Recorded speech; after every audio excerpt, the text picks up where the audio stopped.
Good afternoon, everybody. I just want to say a few words about the landmark vote that the House of Representatives is poised to take today, a vote that can bring us one step closer to making real the promise of quality, affordable health care for the American people. For the better part of a year now, members of the House and the Senate have been working diligently and constructively to craft legislation that will benefit millions of American families and millions of American businesses who urgently need it. For the first time ever, they've passed bills through every single committee responsible for reform.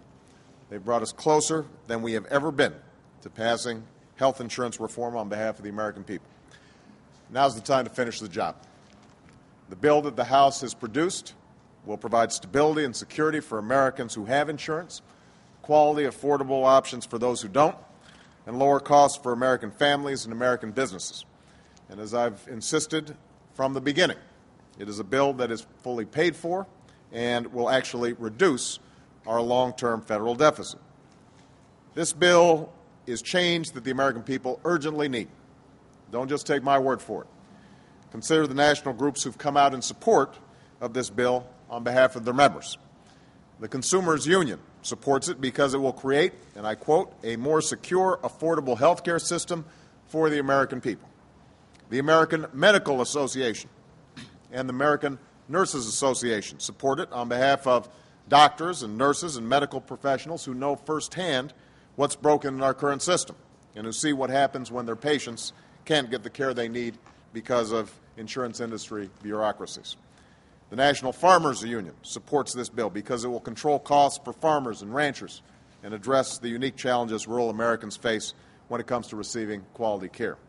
And the AARP supports it because it will achieve the goal for which the AARP has been fighting for decades, reducing the cost of health care, expanding coverage for America's seniors, and strengthening Medicare for the long haul. Now, no bill can ever contain everything that everybody wants or please every constituency in every district. That's an impossible task. But what is possible, what's in our grasp right now, is the chance to prevent a future where every day 14,000 Americans continue to lose their health insurance, and every year 18,000 Americans die because they don't have it. A future where crushing costs keep small businesses from succeeding and big businesses from competing in the global economy. A future where countless dreams are deferred or scaled back because of a broken system we could have fixed when we had the chance. What we can do right now is choose a better future and pass a bill that brings us to the very cusp of building what so many generations of Americans have sought to build, a better health care system for this country. Millions of Americans are watching right now.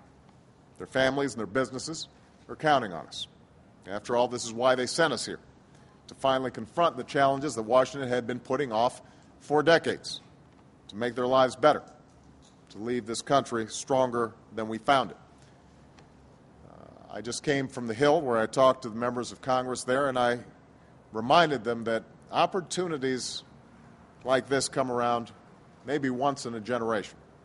Most public servants pass through their entire careers without the chance to make as important a difference in the lives of their constituents and the life of this country. This is their moment. This is our moment to live up to the trust that the American people have placed in us, even when it's hard, especially when it's hard. This is our moment to deliver. I urge members of Congress to rise to this moment, answer the call of history, and vote yes for health insurance reform for America. Thanks